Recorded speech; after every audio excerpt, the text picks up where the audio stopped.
ഉമർ റളിയല്ലാഹുവും അബൂബക്കർ തങ്ങളും വലിയ കൂട്ടുകാരായിരുന്നു.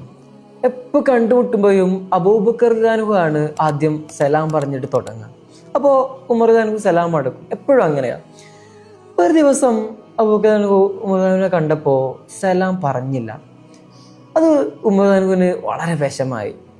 അദ്ദേഹത്തിന് ഇത്തിരി കുറുമ്പും സൗന്ദര്യപ്പിണക്കൊക്കെ ഉള്ള ആളായതുകൊണ്ട് തന്നെ പെട്ടെന്ന് തന്നെ പ്രവാചകന്റെ അടുത്തേക്ക് പോയി. എന്നിട്ട് പരാതി പറഞ്ഞു, നബിയെ, എന്നെ ഇന്ന് അബൂബക്കർ തങ്ങൾ കണ്ടപ്പോൾ സലാം പറഞ്ഞില്ല.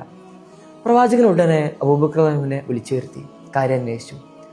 അബൂബക്കർ തങ്ങൾ മറുപടി പറയുന്നുണ്ട്, നബിയെ, ഇന്നലെ ഉറങ്ങുമ്പോൾ ഞാനൊരു സ്വപ്നം കണ്ടു. സ്വർഗമായിരുന്നു അത്.